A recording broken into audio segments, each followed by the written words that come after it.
Good evening, ladies and gentlemen, and welcome to this exclusive Telegraph Book Club event. My name's Peter Stanford, and I'm one of the feature writers here at the Telegraph, and we're gathered this evening to talk about Lucy Easthope's book, When the Dust Settles. But before we start the discussion, there's a couple of housekeeping rules I need to share with you. The first one is for those like me who aren't very technically adept. You can make the picture bigger by going down. I'm going to have to read the instructions because I'm so bad at it. You can make your video full screen by clicking the square on the bottom right. And for this event, questions have been submitted in advance by some of you, for which thank you, and we'll be coming on to those later. But if you have any problems at all with the connection or technical difficulties, obviously don't speak to me, but speak to extra@telegraph.co.uk, and one of the team will be on hand to sort them out for you, I promise. Right, so now on to the business of the evening. Let me introduce our speakers. So sitting opposite me here is Lucy Easthope, the author of the book we're going to be discussing this evening. Lucy advises governments, public bodies, companies, even individuals on emergency planning and disaster recovery, which sounds slightly dry, but she has had the most fascinating work, which has taken her to places like 9/11, 7/7, the Asian tsunami, the COVID pandemic, very dark places in many ways, and advising people in those situations. So it's Lucy's book we're going to be talking about. Lucy also is Professor of, I'm going to have to read this because it's a difficult title to say, a Professor of Practice of Risk and Hazard at Durham University. So welcome, Lucy. Thank you. Sitting alongside Lucy is my longtime colleague at the Telegraph, Heathcliff O'Malley, one of the bits you all turn to in the Telegraph for his photographs. He's been with the Telegraph for a quarter century. Highlights include going to Argentina with me to look up the Pope's history at one stage, but also Heathcliff has travelled the world for the has travelled the world for the paper, going to war zones, going to disaster areas, and in the process has sent back pictures for us, which have won many awards and several exhibitions. I'm not going to embarrass him by going through a list of them. There we are, he's wincing slightly at that. And sitting next to me here is Jelena Watkins. Jelena is a psychotherapist and counsellor and works with groups and individuals in the aftermath of disasters. Jelena co-founded the Centre for Collective Trauma. You're nodding, that's good, I'm getting it right up to now. And Jelena is a trustee of the September the 11th UK Family Support Group. And Jelena lost her brother Vladimir in the 9/11 disaster tragedy. So, Lucy, I gave probably a really bad description of what you do. You, in the book, describe it, your work, as a giant elastoplast for when the worst happens. But can you tell us a bit more about what it exactly is that you do and what you describe in the book? Yes, so I'm an emergency planner, a very proud emergency planner. And emergency planning is making a great big list of all the things that can go wrong and then designing plans to put into place when they happen and to coordinate the responders and move the resources about. But where I've found my particular passion is in very much the aftermath. So when the disaster hits, that's when I tend to get involved.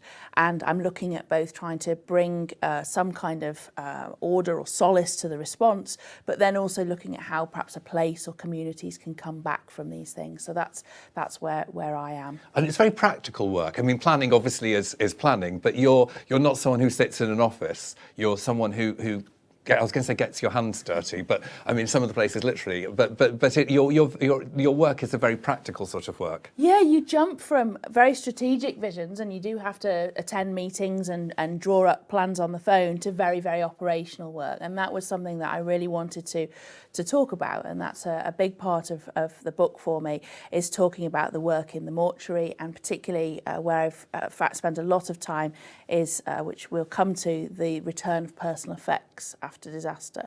So I'm not one of these people I get into trouble a lot because people say, Lucy, get out of the weeds, by which they mean the operational. You're getting your hands dirty. You're thinking of the basic needs of people. And I'm very proud to stay with that operational focus. It's an unusual area of work to get into. I've got this kind of, I don't know if people remember the old Cilla Black programme, Blind Date. And so if Lucy was sitting here, we'd say, and Lucy, have you got a job, is what Cilla would say. And then you'd say what you do, and people, how on earth did it come about? How did you get into this really unusual area? Yeah, so I mean, again, it makes a lot more sense now that I've had a chance to write it all down and organise it. That's good, you've worked it out. Yeah, I used to get in the back of a taxi and they go, tell us what you do for a job, and I just make something up because if I knew the journey was too short, there would be no point trying to explain it. So for me, really, it began as a very activated and passionate child with a particular influence of having classmates at the Hillsborough match, 15th of April 1989, so I'm year 6, I'm 10, just 11, and I'm completely appalled, not just by the fact that these tragedies happen, but the way that the agencies and the authorities behave afterwards. And really, that was it then. From 11 years old, I'm going to do something about this. And my wonderful dad says, when he's watching the coverage of Hillsborough afterwards and the terrible headlines in some of the Sun and things like that, my dad says, somebody has to sort this, and I took that as a direction. You're the one who So that's where it began. Yeah. Gosh, because you grew up in Birkenhead. In fact, we both grew up in Yes, Birkenhead. we did. Bizarrely, you don't get two people from Birkenhead very often in a room, but here we are. But I mean, I think it had an enormous effect on everyone around the country, but particularly if you lived in Liverpool. Everyone felt a connection with it at that time. Yeah, and you did two things. I think you were utterly appalled by what had happened, but it also galvanised you that your community was under attack. And people say to me now, well, that's a very sophisticated idea that an 11-year-old felt like that.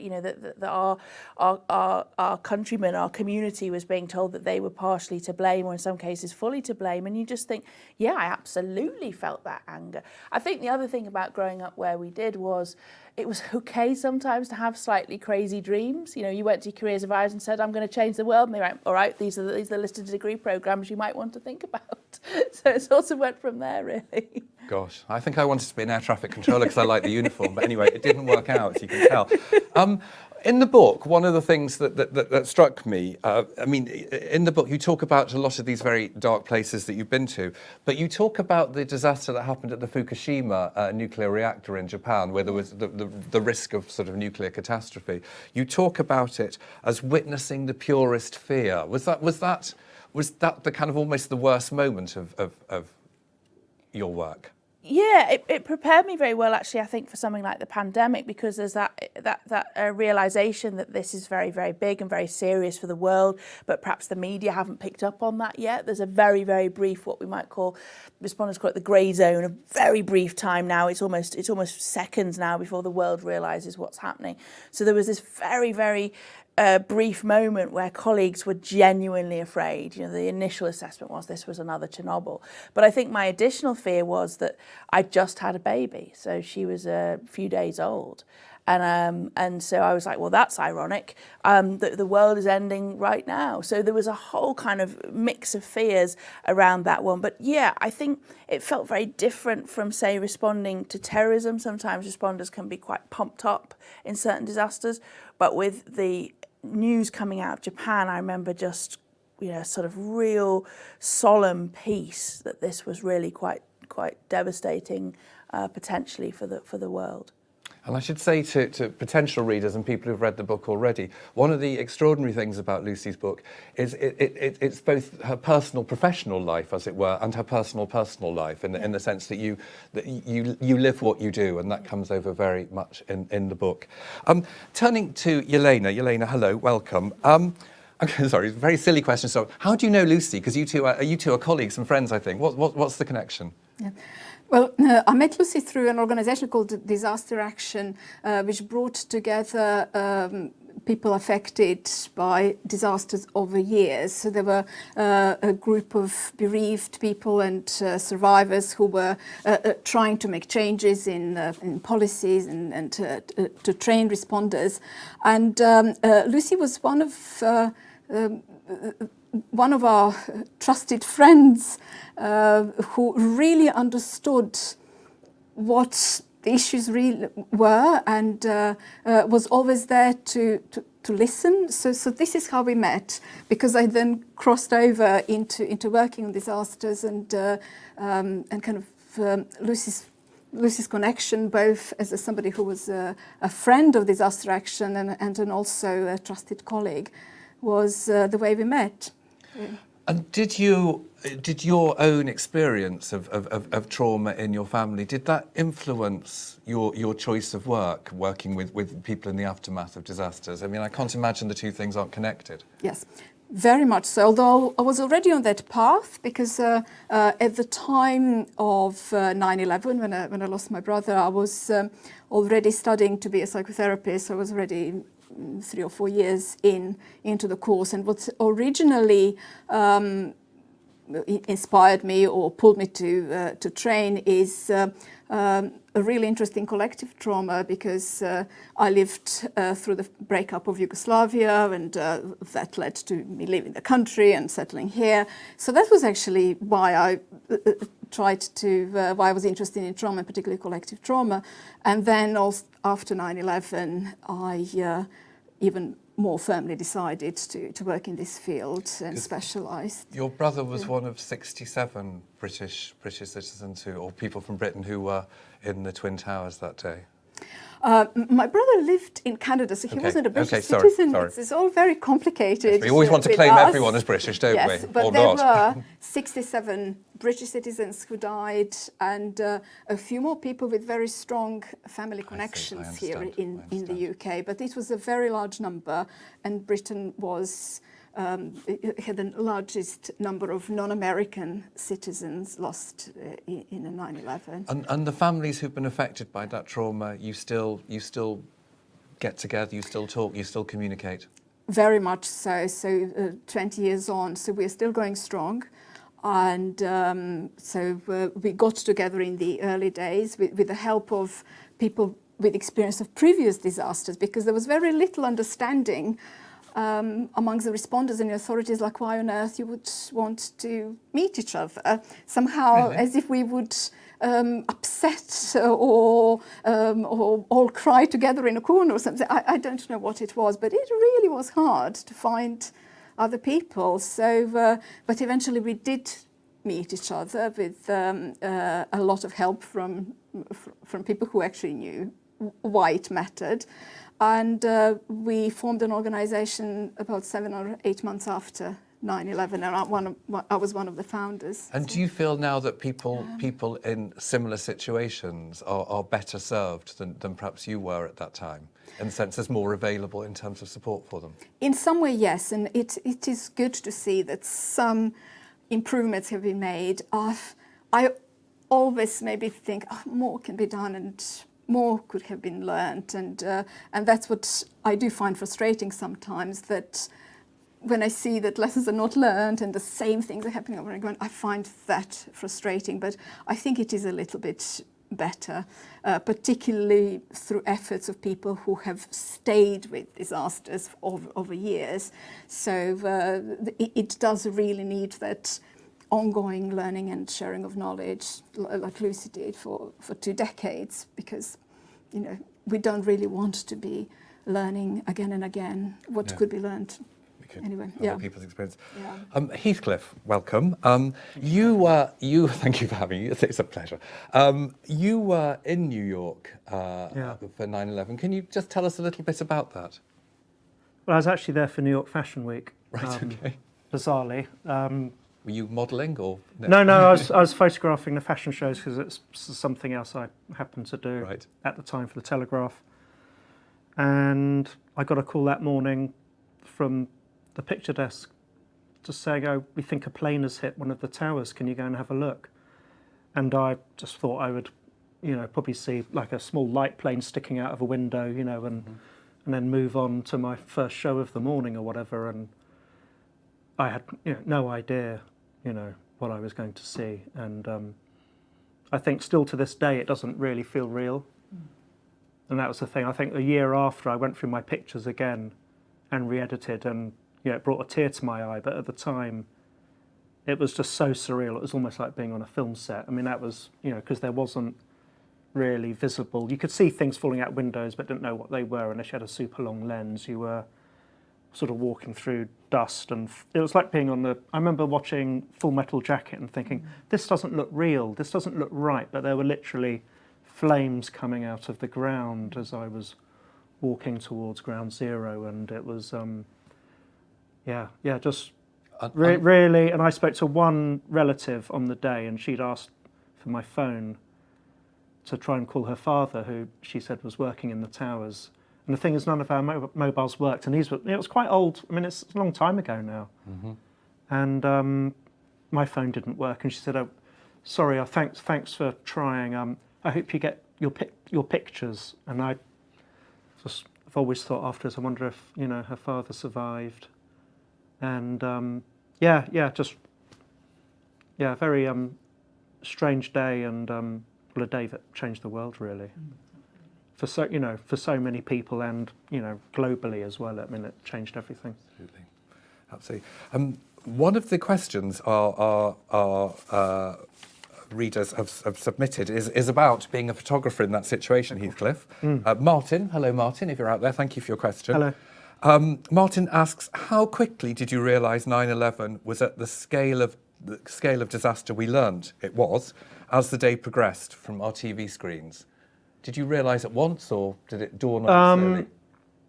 I think, we were standing there. I remember people discussing whilst we were watching the two towers before the first one collapsed, and people were saying, some people were saying, this must be a terrorist attack. There was this sort of confusion. But I think as the afternoon came along and we realised that it was a terrorist attack, I had no doubt in my mind that after that, and I'd be off to. I knew I'd be going to Afghanistan afterwards. Gosh. And I did. I went straight there. So it was pretty quickly realised the scale of it. Okay, thank you. Lucy, having read your book, which I enjoyed enormously, 9/11 was, I was going to say, a sort of entry point, but it was really the first time you were involved in a sort of global terrorist incident. Can you just tell us a little bit about how your involvement came about? Yeah, so I've just finishing up a master's degree in disaster management, and I have been to a conference in the March of 2001, and that's actually the same conference where a civil servant says, let's have no more talk of planes crashing into buildings, let's keep our planning real. And in the audience is a company called Kenyon International, and they give me a business card. And very similar sort of realisation to you, I think, as I'm watching it on television. I had a very strong sense that the world had changed completely. I had a very strong sense that we would now go to the kind of war that we did. But also on a very personal level, I knew that life had changed. My husband had just received an offer to become an airline pilot. So I knew that everything was changing. And I spoke to Kenyon the next day, and over the next few months started off as an itinerant team member and then became fully employed. And they were working on a number of incidents, as they often were, simultaneously, and one of which was the Office of Chief Medical Examiner's contract for Ground Zero. And I was based here in Britain. I wasn't based at the scene, but I was sending team out on a constant rotation to manage that contract. And to do what? To support the mortuary and the work at the site, and the work with personal effects. So hundreds of thousands of personal effects, which were treated with similar reverence, really, to the bodies, because personal effects were often the only way the families would get anything back. So when the items were taken away to be processed, we would put teams in, as we still do today for incidents, to return them. And so I was writing the team lists and sending people out. I mean, I hadn't really thought about it in a way, but what you describe in the book, and it comes up as well in the London 7/7 attacks, the tube bombings there, the people's personal effects and going through them. And I think there's one story you tell about a wallet, a father's wallet with a child's photograph in it. Yeah. And I mean, sorry, it brought a tear to my eye just reading it. But in terms of dealing with it, being the person standing there, must be very challenging. The personal effects work is the work that I find the hardest, and it's the most confronting. It's the most intimate somehow. I remember a much older colleague saying to me when I first started, "This will be the hardest work," and I thought, no. Dealing with the families or actually dealing with the deceased will be much harder. But I find the personal effects the biggest intrusion, but also the area of work I'm most proud of, because when I started out in my career, they were still very, very vulnerable at the incident scene. We were still seeing items being just bulldozed into the ground or put into skips. And really 9/11 changed disaster planning, changed disaster response, changed what a standard of response would look like. And so my career has followed the same trajectory, that personal effects at each incident became more and more protected.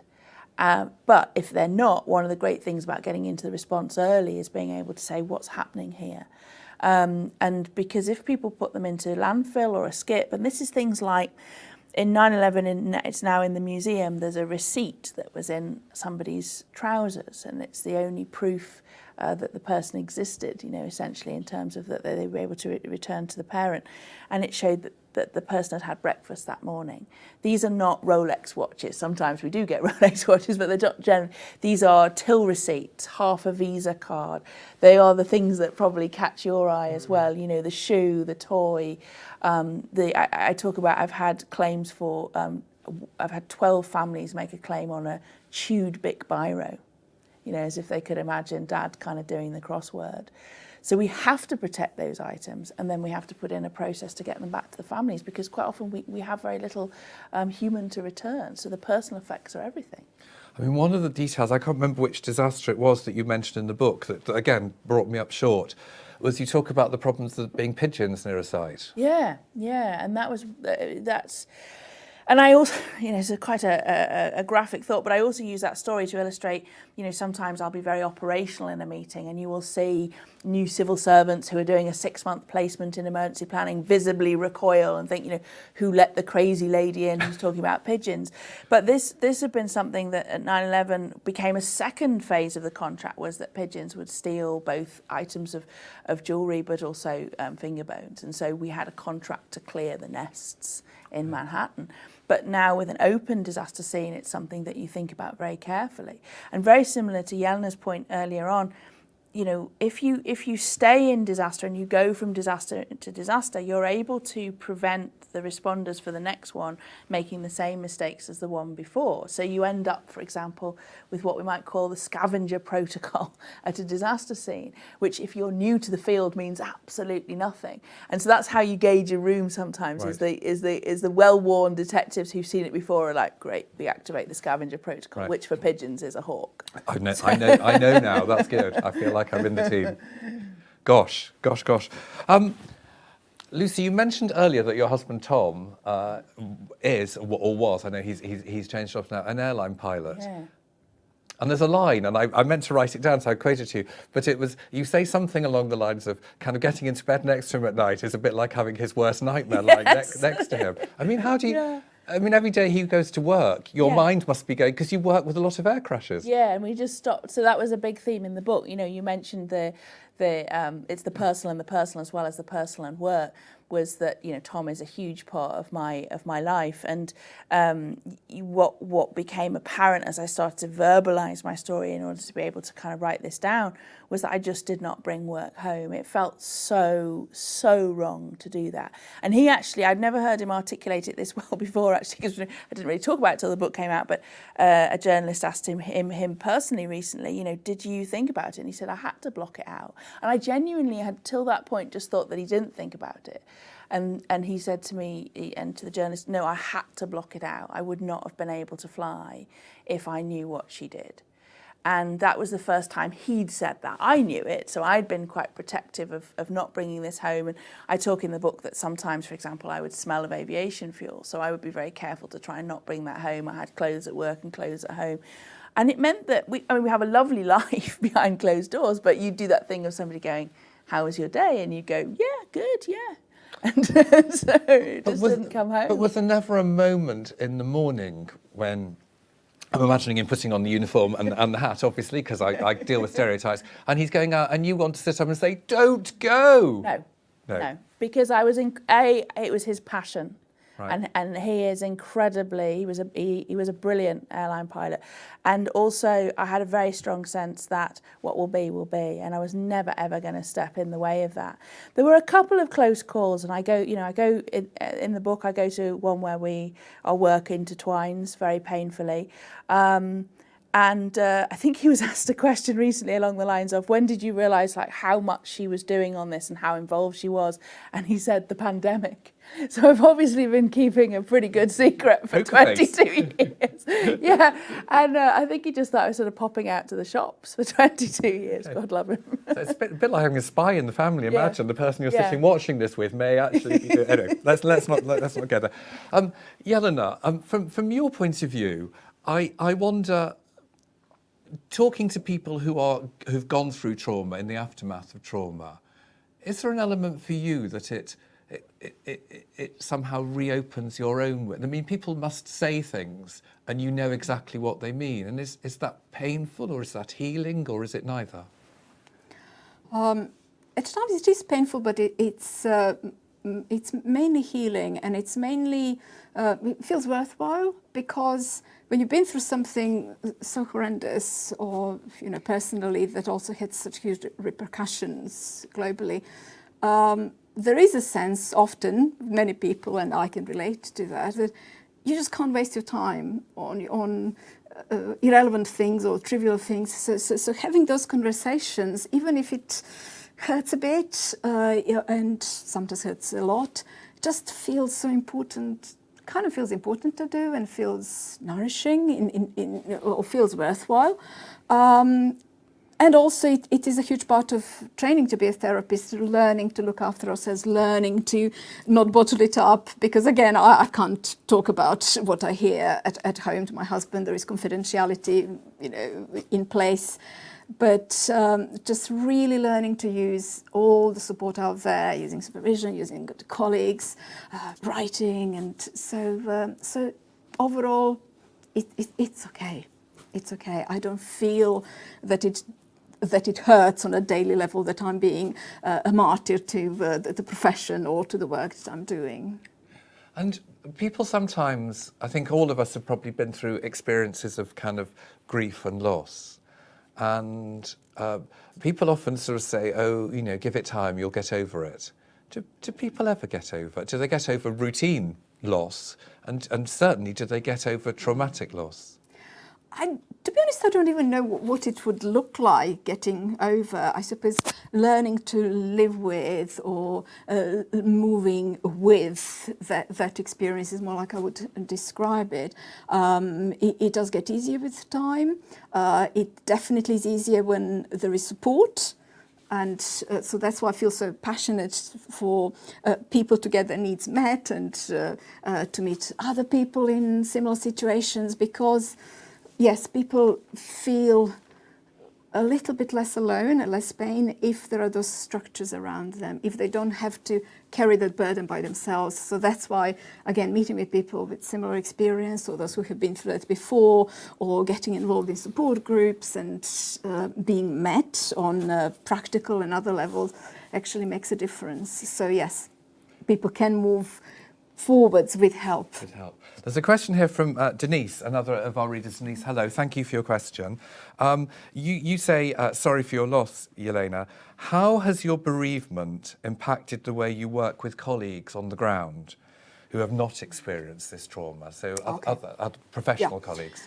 I've turned my experience into training and sometimes mentoring colleagues, and I had I had mixed feelings about the role of my profession of psychotherapy in the aftermath of disaster, because sometimes I felt that we as a profession were not really helping, because often problems or issues, that the distress that people were feeling were sometimes viewed outside of the context. So they were often seen as some kind of internal problem that this person somehow needs to view differently, or process, or change how they blah, blah, and all the rest. And I felt that I really needed to share with my colleagues about looking at both contextual issues, systemic issues, and all those other things that are in the environment of the individual,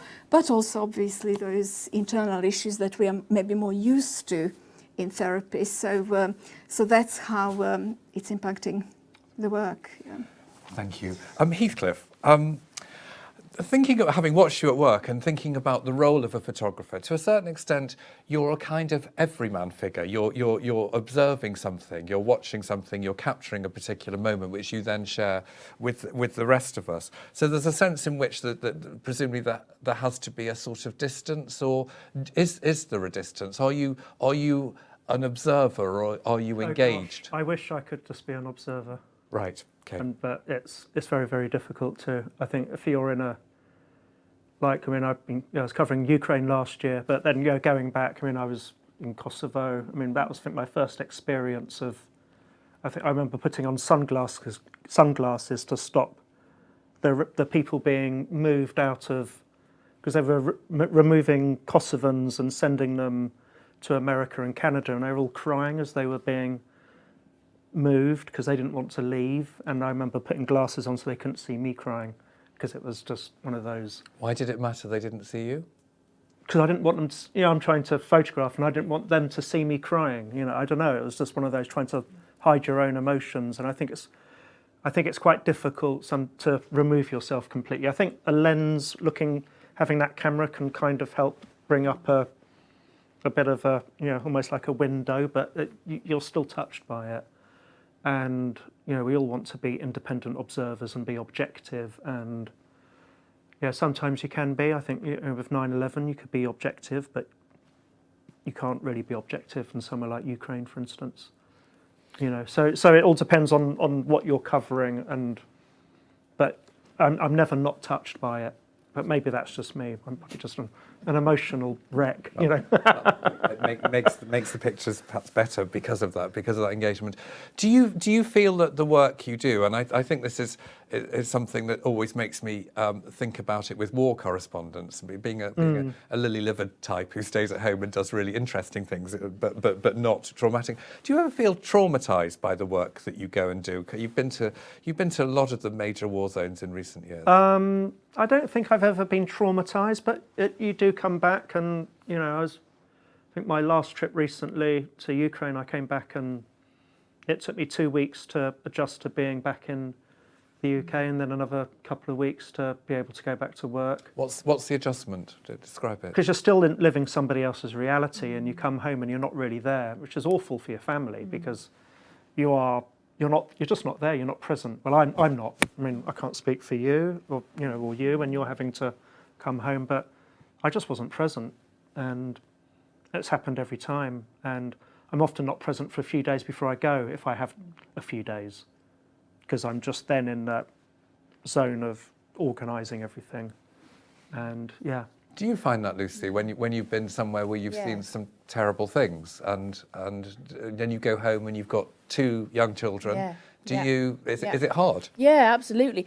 And often I think, I'm much more adjacent than Heathcliff, because he's much closer than I often am. And I think one of the things that there's a line at the end of the first chapter of When the Dust Settles, which when the book came out in hardback was the one that so many respondents took a photograph of and sent to me in my messages. And it's the hardest part of working in disaster is going home. And then over the last year, people have either retweeted that or resent it for different disasters.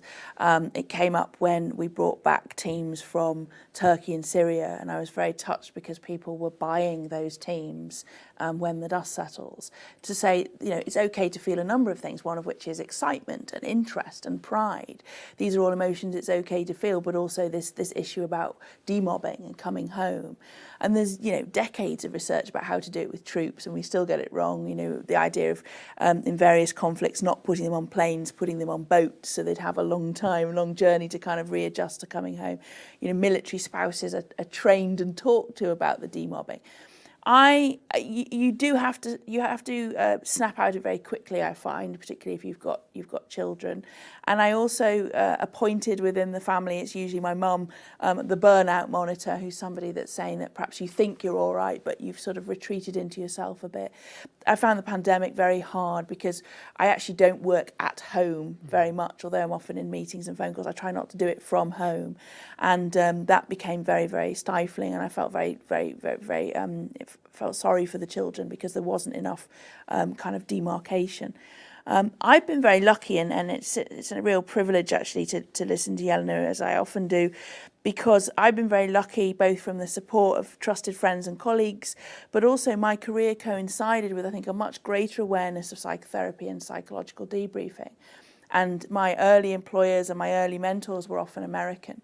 So, going for good psychological debriefing was nothing to be ashamed of at all. It was like sort of getting your hair done. So I have been really, one is, I'm absolutely blessed. And again, writing the book has made me think these things through. Absolutely blessed by the way that the field was starting to articulate what maybe supervision would look like, what maybe debriefing and psychological support would look like, and how to recognise when you're struggling. Usually that's by how you're treating your family. I think you probably answered the question, but we've got a question here from Jenny, who submitted it. Thank you for your question, Jenny. Jenny says, Lucy, you run into danger and sadness. How do you do it? It's kind of, I think it's what's going through all our mind listening to you talking. Well, thank you, Jenny, for that. And again, often I'm a little bit behind the actual danger. I do a good risk assessment before of that. But the sadness... Do you risk assess everything? Me all the time. What, in your own life? Yeah, constantly. So if you're walking down the street, you're constantly looking around for things? A bit more gentle than that, but I think you see risk slightly differently in my field. I love a night out with the emergency planners because we do know where all the fire exits are at all times. But I think running into sadness, I think it's and I think Jelena would agree with me on this. Sometimes it's a misapprehension that it's always sad. Some of the greatest moments, personally, some of the lightest moments have happened at, say, the Disaster Action book launch, Collective Conviction, in 2014. I remember just such joy. And many of the mothers, the madres, as I call them in the book, the women of so many of those disasters who'd lost their children in Britain's decade of disasters in the 80s and 90s, were such joyous personalities. We don't have them all with us now. So it isn't always sad. There can be lighter moments in the family groups. There can be lighter moments where the family groups, tease the responders. There can be one of my greatest pleasures and the things that keep me going is watching community groups find some what I would call survivance. So they shouldn't have to be doing it. It shouldn't be as hard as it is. But when they do find, they put on a carnival or they put on an event, there's that extra joy that they're able to smile again. So my work is a great, great privilege, is how I feel about it. And Jelena, what did you? Lucy said it was like your experience as well. Have you found that? I can really resonate with that, and there is a lot of joy, and there is joy, there is sincerity, there are moments of being deeply touched, and particularly the disasters unfold over a long time. It's a slow time, and that there is a whole range of emotions, but there is the essence of humanity often just comes out in those moments and in those interactions. And also we could see how over time the pain and the experience of those affected by disaster often leads to positive change. So they are veils are often lifted through disasters on pre-existing systemic failures or things that needed to change, and then to see those changes being made, and that something is made a little bit better for those who follow, that there is a great satisfaction in that. So it's not just sadness, that there is a whole range of emotions and associated with working in this field. I have to say, Lucy, just sitting talking to you, I wasn't quite sure how I thought you would be, but I thought you given what you see, you might have been slightly common. But you laugh a lot. You wear it lightly in that sense. It's that spy aspect to you again. Emergency planning. I want to talk to you about emergency planning, which is apart from not being on the front line, but being back in Blighty doing emergency planning some of the time. I think one of your roles has been advising government, and of course, as you say in the book, we're all disaster survivors now because we've been through the COVID pandemic. Were you involved in the planning of that? The planning of the pre-planning? Yeah, absolutely. That was a life's work. Okay. Absolutely. Definitely involvement then. Yeah. So Civil Contingencies Act is passed in 2004, and the government take in 2004 pandemic planning very seriously. And Right. a form of pandemic has been our highest national risk throughout my career. It sits very prominently at the top of the National Risk Register. So as well as my professorship at Durham, I have a professorship at Bath in the Centre for Death and Society in Mass Fatalities and Pandemics. I've always been a pandemic planner. You've got great titles. And you know, it was diligently planned for, which was something I knew was going to be a challenge when I wrote about it in the book. What we do next with that information is very much up to us. And in terms of what you foresaw or what you planned for, and what happened, how do they compare? You certainly hope for a longer view when you're responding to a disaster. You hope for a kind of a strategic vision well into how we will come back from something. I think by the time I'd got to 2020, I was aware that the way that emergency planning was often sequestered and hidden was that the public would be told these disasters were a surprise, we couldn't see them coming, come along on the journey with us. And people would buy that for the first few weeks. And so that meant, you know, you basically become a walking embodiment of the lie. You're a disaster planner. You knew these things were coming. I think one of the things about living to see something that you've planned for is there are very few surprises. So that sets you apart immediately from the rest of the public and your own family. And also, I always say with emergency planners, we're like fashion houses, we're always about 2 seasons ahead. So when the pandemic's hitting the country, we're already thinking about the winter of 2020 and we're into 2021. We're hoping that it doesn't reach the top kind of assessments that we're seeing. Did it? No, so it could have been worse. Much worse, yeah. So we plan for a very reasonable worst case scenario, which exceeded what we saw. So that's. And where were we on the scale of how close to the worst scenario were? Sorry, I don't know why I'm fascinated, but I kind of am. And that could. I mean, one of the difficulties is that there are other pandemics out there that could still hit those kind of targets. So much higher fatality rate and much higher rates of illness in younger people or in working age people was the kind of thing that we'd modelled after, say, the 1918 pandemic.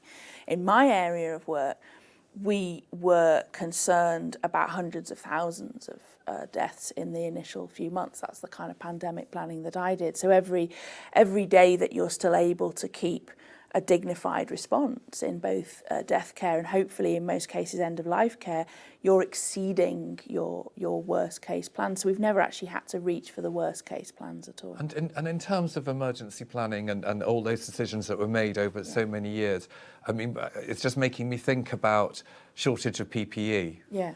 I mean, how did those things happen if the plan... I'm sorry, I'm not saying it's your fault at all, just to be really... You should see the drubbing I get at literary festivals. I'm really not doing that at all. I'm just interested in that this is you're an incredibly skilled professional. You thought about it really carefully. So how did we get into those sort of bad avenues? Well, I mean, one of the difficulties that I go there, and it was really important to me that the book doesn't end on a sort of flat kind of ranty note, so you don't see me kind of completely overtaken by rage. But I think it was very difficult. By about 2016, 2017, the strength of your pandemic plan is only as strong, for example, as the strength of your health and social care structure and environment. It's like Jelena's point about systemic failure. So you know that you've already got some challenges.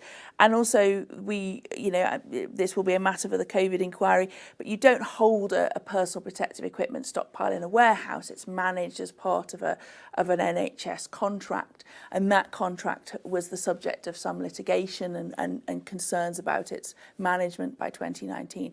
So as a planner, you're getting very nervous 2018, 2019 about your abilities to perhaps even respond to a relatively manageable pandemic. And that's one of the emotions, that's much harder than anything that you see in disaster, anything that you are confronted with at the scene. To be going into something unprepared is one of the worst feelings you can have as a planner. And when you're worried about it, who do you go and tell? Do you pop round to 10 Downing Street and say... There's some fairly strongly worded emails from me in 2019, 2020. Okay. I think after the Grenfell disaster in 2017, which was both a tragedy that should never have happened and a tragedy where the aftermath completely failed as well, there was a very strong sort of portentous foreboding in UK emergency planning that we simply weren't ready. And if I look at my emails and my interactions around that sort of time onwards, I think I'm probably starting to realise that there's very little time, very little point in shouting. But what I would say, picking up that earlier point of hope, is this is actually a much better time to be in emergency planning than it was. We are not screaming about a potential risk. We are explaining how an actual risk happened, and the value of us is being recognised. And that was an unexpected side effect of the book, was that the interest in emergency planning, the interest in young people to go into emergency planning, is as a result of the pandemic. And I'm so glad that the book has facilitated that discussion. That's a positive thing. We've got another reader question here. This is James, who's obviously been reading his Daily Telegraph very carefully. Thank you, James, for reading it carefully and for the question. What do you think following the leaking of text messages to the Telegraph between Matt Hancock and other members of the government? How do the exchanges make you feel, having been working within it?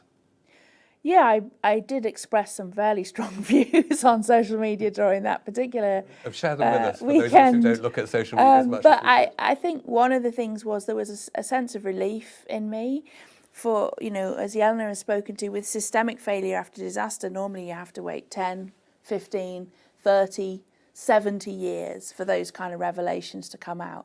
To have them so quickly and for them to inform the debate. I think there's another thing that disaster action had prepared me very well for, which is the contempt sometimes authorities have. The speaking in two faces, the LOL type language, the shorthand, to know that, if perhaps a politician was in front of a bereaved family group, they would speak with one voice, and then in the text they were saying much lighter, much kind of more sarcastic tone. That actually felt a huge relief that the world had seen my world. The world had seen my world since I was 10. Since the 2012 Hillsborough Independent Panel report shows the memos that are released almost immediately behind the scenes with a plan to blame the fans. I'm glad now to be able to navigate non-emergency planners and sadly new disaster families through life after disaster, which is so much about understanding how you are perhaps viewed by authorities. So for me, there was initial rage. I'm supporting a lot of colleagues who feel very vindicated, people who are raising concerns, for example, about the use of fear and are very angry. So there's this desire, I think, by a lot of colleagues to write quite strong revenge pieces. That only hurts you, I've learned. The anger only hurts you. But the biggest thing for me is a shared sense now of understanding that we have to do crisis leadership better. We have to do disaster management better, and that will be my plan now. And are the people in charge getting that? I think it's still a challenge. It's still a challenge. We're in what we call in disaster planning the big radios phase. So at the moment, it's all about bigger kit, bigger equipment. If we have a better surveillance centre, it's very masculine. It's very kind of next time we'll get it right because we'll do this and we'll have more command units and they're still not looking at how they forgot that people and communities are at the heart of any disaster. And until they understand that, I think it'd be very hard. But there's some recognition. Having a best-selling book helps. Absolutely, and having such an articulate. I hope you're going to be giving evidence at the COVID inquiry. We shall see. We shall see. Okay, Jelena, listening to Lucy there, I mean, with your personal experience and your personal expertise, and looking at how the trauma of COVID on the whole of society, I mean, what would your reflections be on how we handled the pandemic? I think it's, in many ways, it's still the early days. I think we are still in that sort of survival mode, just thinking, is it really gone? Is it behind us? And grabbing life with both hands. And I think we will need much longer to psychologically process what has really, really happened. And certain things that I would like to see, which are not happening, I would like to see memorialization taking place, national memorials, or something that I think there is still denial overall about what has really taken place. And it's understandable, and it's how we survived. We just got on with it. But so from my point of view, it's still early. We still need to pause and take a breath and really take in what's happened, and obviously to wait for the results of the inquiry. And I suppose if there's one lesson of many lessons in Lucy's book, but one lesson is these things take a long time. It's not as if, we've been through that, let's move forward. It is. I mean, Hillsborough being a very, very good example, which is partly to do with official obstruction as well. That's why it's taken so long. It takes a long time. Is that right? It takes a long time, and it's that's why I use this phrase, it's a slow time. The disaster time is a slow time. Things are very long. For example, the 9/11 criminal trial hasn't even started. It's still in the pre-trial phase, taking place in Guantanamo. So pre-trial started back in 2012. So can you imagine? So families waiting all this time. Both of my parents passed away, waiting for this trial to actually take place. So obviously it's an extreme example, but it's not a unique example. So the process, the trauma, we need a story that can be told, and then we need to think how that memory is going to be recorded and turned into history. What stories are going to be told, and we still haven't put the story together. Yeah. What links all three of you, I think, is just to move to another disaster of recent times, is the Grenfell inquiry, which we've talked about. Heathcliff, you grew up very close to the Grenfell Tower. Yeah. And I think you covered it for the Telegraph, didn't you? Yeah, I was sent down on that morning, which for me was quite difficult. And I now look at when I'm in other countries and I see local journalists working, it's made me sort of realise what it must be like for them. Because suddenly I was in my own area, the spectators who are, or the people standing there watching, in disbelief were people I went to school with. One of the buildings that they used to house people from the building was a youth club I used to go to as a kid. It's very, very difficult to be there. Does that make it harder to report on, to photograph? No, I did my best to report on it. I don't think it made it any more difficult for me on that side of things, but it was just, I guess I just felt more emotional attachment to the story. So it was harder in that respect. And Jelena, you've been working with the Grenfell families. Tell us, what work have you been doing with them? I've been involved in different bits of work, dipped in and out. So in the very early days, I stepped in to help train caseworkers who were addressing the issues of the families who had missing loved ones. So because that was something that was similar to 9/11, because in the early days, obviously so many they were waiting for identification, and that is extremely psychologically complex process dealing with what we call ambiguous loss. So that's something that I was doing in at the beginning. Later we had a small-scale support group program, so we were bringing some bereaved people into facilitated groups. And at the moment I'm involved in supporting some grassroots projects that are funded to promote some very exciting, creative programs that are initiated on the ground. So just helping, being in the background and providing that psychological support for them. How would you say the survivors are doing? So it's a very trite question, but do you feel they're being well supported? Are they? It's very hard to tell. It's an exhausting process, and not only do they have the tragedy and the whole disruption of the community and the pandemic on top of that, and the very exhausting and frustrating inquiry. So I would say exhaustion is one of the ways I would describe it. You're working as well, I think, Lucy. Yeah, so I do some work with community groups, but also with the health agencies and with central government and with local government. you reach for various tools that we use in disaster planning. So there's things like the New Zealand Red Cross developed a recovery graph that just shows really how hard it is and how exhausting it is. There's no magic to that.